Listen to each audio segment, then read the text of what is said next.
resourceful and reasonable solution to the problem. And how I would do that is utilizing the work toolkit that SGA has and the resources that we have, and empower that student to make the change that they want to see.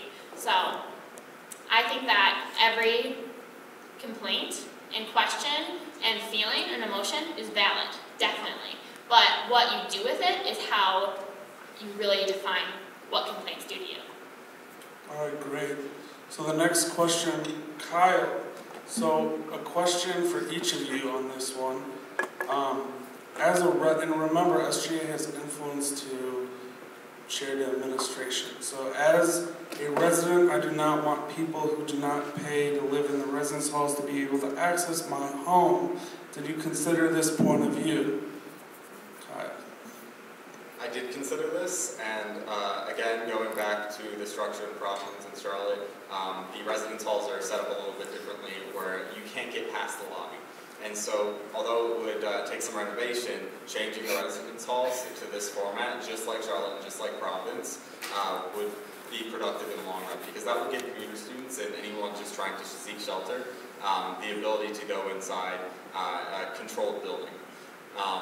And although students, although you may not want another student coming into your home if they don't pay for living on campus, it is important for organizations, if they are holding an event in that residence hall, to be able to have students freely come in and out in order for them to have successful events. All right, thanks. Meg, as a resident, I do not want people who do not pay to live in the residence halls to be able to access my home. Did you consider this point of view?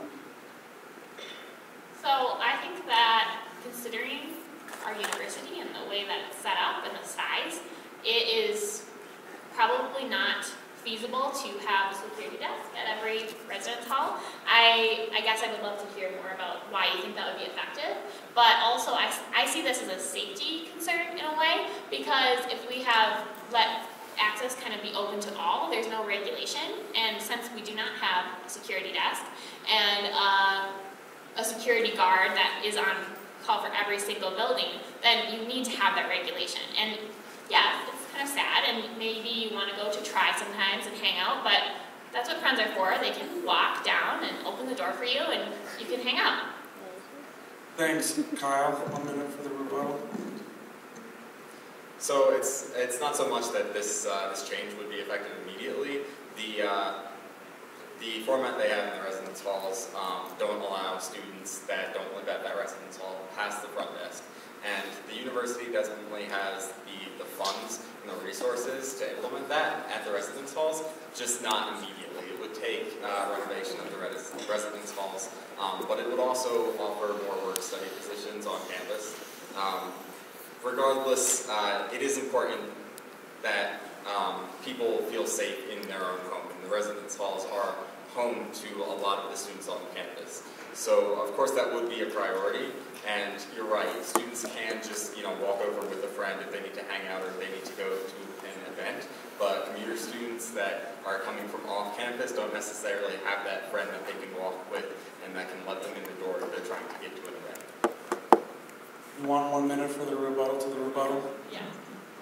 I still don't see how this is appropriate for our campus, I guess. And also, what about, the academic center, student center, Aspen? You're next. So there are spaces on campus that are open for everybody, and I guess I don't see the priority of having that. So, but I would love to hear why you think it's still a priority, because I didn't really hear the clarification for that. He has 30 seconds of your minute if you want to go. Okay, I think it's a priority just because it takes away from the student experience on campus. It's definitely something that can be easily addressed by the university and implemented within a few years. And even though this campus is small and we do have less students, the Charlotte campus, despite having more students, is substantially smaller than this in size. We only have 3 residence halls on the entire campus. One is apartment style, and 2 are for freshmen and sophomores. And as small as those dorms are, we have that system implemented, and it is very well implemented. All right, thanks, Kyle. Jeremiah, the question's for you. If you need some more time, I'll give it to you. As a resident, I do not want people who do not pay to live in the residence halls to be able to access my home. Do you consider this point of view? I think that's a very valid point, and I'm also considering what they say. We are not Charlotte or Providence or Miami, and a lot of people always push our campuses to. Half the clocks in this school are on Providence time, and I think it's annoying that we try to push so hard to do that.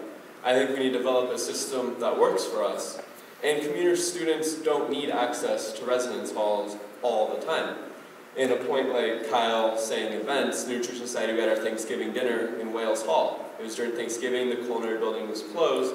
Wales has the nicest kitchen, it made sense to have it there. The door is right there, we put a little brick there, let people in. Wasn't that big of a deal. So for events, you just plan an extra person holding the door. I do think though, that it is nice, I'm a commuter student, and my good friends, a lot of them live on in Presidents. And it's kind of a pain for them to come running down 3 flights of stairs every single time. So maybe implementing hours where everyone can get in, maybe like daytime hours. Nighttime hours are closed, only students that live there. But daytime hours, maybe everyone can get in. But all these implications definitely take a lot of time, because you don't want random people running through dorm rooms, and there definitely are safety concerns. So. Thank you, Jeremiah. We will have about 10 more minutes left of questions, so if you have any more questions that want to be asked, make sure to hand those in. I have a question. After your year serving as president, what would we see that year? What would we see at the end of your year? Why don't we start with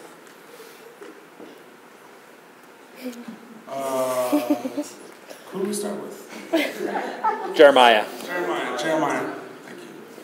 You'll see a bright new future filled with sparkly, glittery fun, and everyone will just be the most fantastic place ever.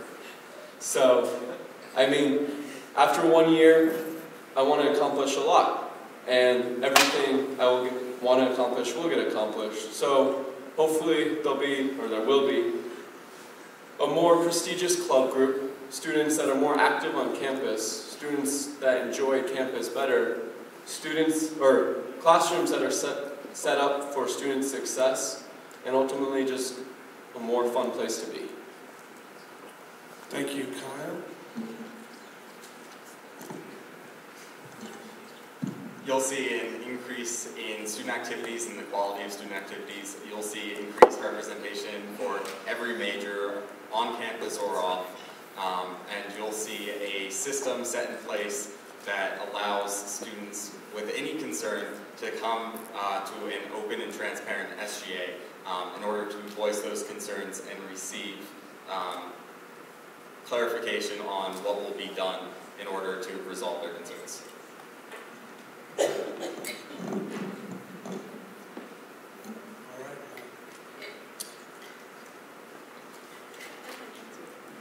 Go for it. Alright. So, after serving a second term as student body president, I think that there will be a more positive experience for the student body. So, this year, as SGA, since we are the voice of the students, there was a little bit of cleanup to do as an organization.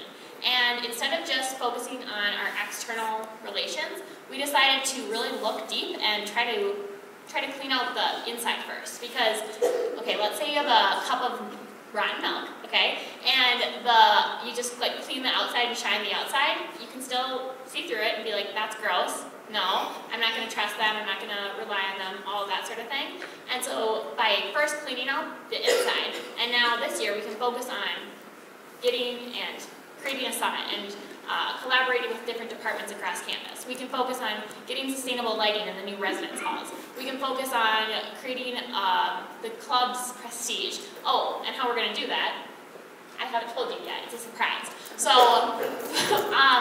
as in real Congress and real government, there is usually a Senate and a House of Representatives. So, we don't have a House of Representatives here, but the structure that I see that could be very effective for next year is having the Club Connections Committee, which we have this year, serve as the House. So how that would look is a representative from each club would be the representative for that specific constituency, just like the House members are of the different states. And each member would come and they would have a meeting similar to a Senate meeting where there's points and you go over the progress that has been made as a university and an SGA, and also a bigger student body that's representative by all the special interest groups, which are clubs. And then there would be a nominated, then elected Speaker of the House. Okay.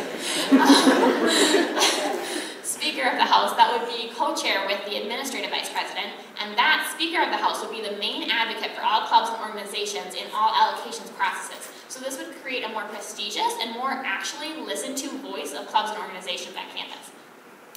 Great, thank you. Right. Okay, so Kyle, we'll start with you on this one. So all the candidates spoke about campus activities. What will you do to improve the academic side of the university? It's a really good question.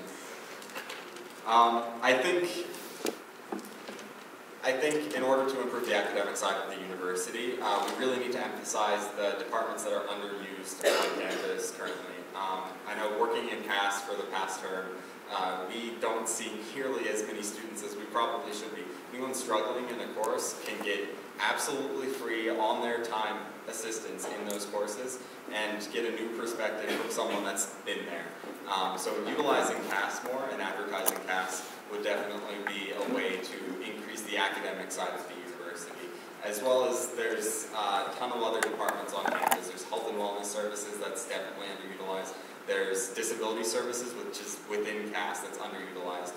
We have the facilities, we have the departments in order to get students help, in order to improve their GPA, and we just need to publicize it more. Thanks, Kyle. Go ahead, man. So the question, you all spoke about campus activities. What will you do to improve the academic side of the university? I believe that student government serves as the bridge between student activities and academic. It serves between students and faculty. It serves between faculty and It serves between students and administration. And if we're not being that bridge to every part of the campus, then we're not doing our job. So I see academics as just as important, and that's why we have specific senators that are dedicated to that position. As of now, we have a senator that is actually sitting on the Curriculum Development Board for the College of Management, and we have another senator who works with the deans of culinary, and we have our other senator that is working on projects and developing relationships with the College of Management professors and faculty in order to gain that prestige and that reliability with our counterparts across campus. And I think that utilizing the skills that faculty offers to this campus, and an example of how we did that is at the mid of this year, we had a public relations training, and we had Professor Heffley. He just came in, volunteered his time, and did public relations and matrix building workshop for our team of, I think there was like 8 people there, and it was amazing because we totally utilized his strengths as a marketing genius, and we created that bond with him. So now he helps with the annual report for SGA. He helps with different things that we're trying to work on that need to be, professional and have a really great marketing demeanor. And we've worked with countless faculty members across campus already, so we continue that and continue to be the bridge. Thanks, Meg. For the question. So you all spoke about campus activities. What will you do to improve the academic side of the university?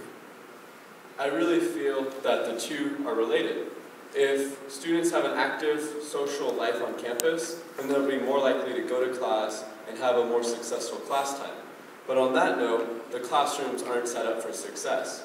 So I really want to push and make sure it's noted that there are a lot of issues with classrooms. A lot of desks are broken, chairs don't work right, boards don't work right, projectors don't work right, computer issues. So I think if students are given ingredients to be successful and have a more active part of campus, then they'll be more likely to go to class and enjoy their class and succeed in class. So I think academics are very, very important, and it's really what you put into them if you have everything to succeed. Thank you. At this point, we'll do closing remarks. I will allow the candidates 3 minutes each to make their closing remark. We will start with Meg. 3 minutes, Meg.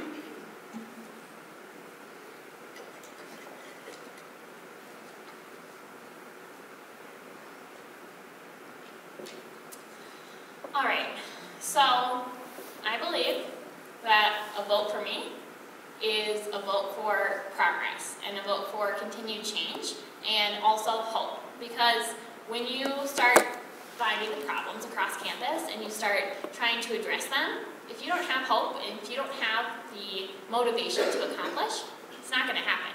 So I definitely embody that and try to inspire that in the rest of SGA. And I believe that is something that definitely prepares us for the challenges that we face ahead. Also, I believe that this purpose of student government is to advocate for the student voice and to make sure that every voice is heard, even from the shadow constituencies that maybe don't want to talk. We need to find a way of what they need to say and help them say it. And I believe that as the president of next year, I could continue to increase the reliability of SGA across campus and use our power, I guess, to serve the student body. Because, okay, sure, maybe we have some relationships, and maybe we have some resources to make things happen, but that doesn't matter, because the more power an organization has, the more responsibility they have to give that away. Because our job is to empower the student body. And if we're not doing that by serving them and giving away the power that we are entrusted with, then we are not doing our jobs. And I will insist that that will happen next year. Thanks, Meg. Jeremiah.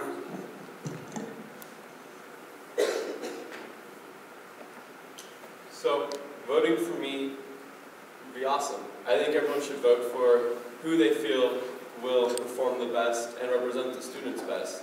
And I am confident in myself. I'm going to vote for myself because I know that I have good relationships with the majority of the students on campus. I see what students see every day. I do what students do every day because I am also a student. And I really want to improve student life and ensure that they're happy and build student repertoire up. And if you look at what I've done with clubs, a lot of people are always surprised at how events get done. I'll plan an event, it'll happen. People are always like, you just threw that out, it happened, like how did it happen? And every single time I always get events done, I always plan things right, everything works out. And I really believe if you put forth effort for everything, then it'll happen. And everything I'm involved in, I put forth 100% effort. It's probably more of a negative thing for me, because sometimes I put forth too much. But I just love what I do, and I really want to represent the students, and if they feel that I represent them right, then you should vote for me. Thank you. Kyle. So I'm sitting next to two fantastic candidates for SGA president. But personally, I don't want to go through another year seeing the student population underrepresented. I don't want to go through another year and see the SGA take on an independent role as an organization more than supporting RSOs on campus and collaborating with the university. I believe that it's entirely necessary to get commuter representation. I think it's entirely necessary to represent the entire student body and not just a single population of on-campus students. I think it's important to increase student activity, and there are a lot of issues to address next year. Meg made a lot of progress this year, but I think our focus does need to be more on student representation and less on getting sustainable lighting in the academic center and in the classrooms. The residence halls, I think that we, as a student body, have the ability to come together and change the university so we leave the university proud and we leave the university better than we started here. Thank you, Kyle. Let's give our candidates a round of applause.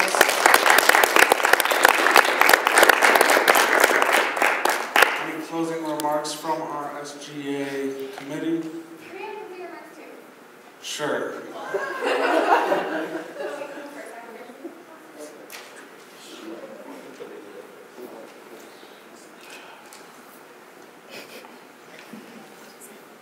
Okay, so 14% of people on this campus voted last time. The other 86%, their voice wasn't heard. Me and Jeremiah know that 86%. We're around campus, we're talking to people all the time, being social, getting to know the people we don't know. And their voice is what really matters. Because if only 14% of the campus is trying to make a difference, nothing's going to happen, right? So we've, not even being an SGA, we're already trying to make this campus better. I've had meetings with people that run the dining hall, Lucas, Zumis, and the chef, trying to make this place better. And I mean, we're doing that outside of the SGA. Just imagine what we can do inside of it. Things will get done, I promise you that. And everyone's voice will be heard.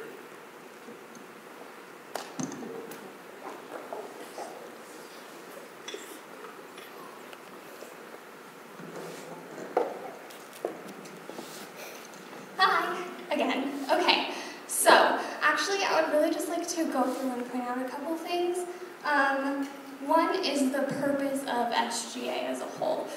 And so I think that, and I don't want to put words in anyone's mouth, but SGA's purpose is not to program. There is a programming body on our campus. It's called CAB, and clubs and organizations, and we should be empowering and focusing our energy on making sure that they're doing their job and they're programming, but SGA is a governing body. Our job is to make legislation, cut the red tape for them, and make it as easy as possible for them to get that done. That includes, yes, giving them workshops, showing them how to do it, encouraging students to go to things, and being epic. So yes, we talked about empowering, we talked about being purposeful with every single thing that we do, being innovative, and collaborating. So the whole clubs and organizations piece definitely focuses on that collaborative effort, which we have been doing this year, and I know that if you would like to talk with me and Meg at all, we would be happy to tell you how we have been striving to do that. Also, we talked about sustainable lights. Yes, but that is one small piece in what we want to do. I would also like to talk about the resolution that we passed this year. SGA's job is to cut that red tape, and it is to do legislation and be that governing body. SGA this year created a resolution that focused on transparency. So, students, you pay money, you pay tuition, you have the right to see where that money is going. Meg and I, along with the rest of student government, made a resolution that refocuses on where that fund comes from. So, or not comes from, but you can see where it comes from and where it's going. And now SGA will be having the power to be transparent and so show you where that money is coming from. And we want to take that bigger next year. We want the entire university, maybe that's dreaming big, but we started small with student activities, and it's going to be transparent next year. You will be able to see where your money is going. And I think that that is the first way to get students to have their voice. So if students, they can't complain about where the money is going if they don't know where it's going. And showing them where it's going will be able to empower them to tell us that they don't want it going over there. They don't want it on sustainable lights. They want it for desks. But at least we'll know that, because now we can see where it's going. And we need to start with the foundation. And so, yeah, that's all. Thank you. All right, please join me in giving everyone a round of applause.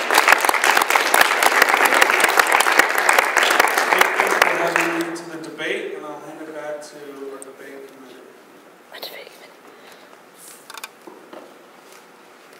We do have to close our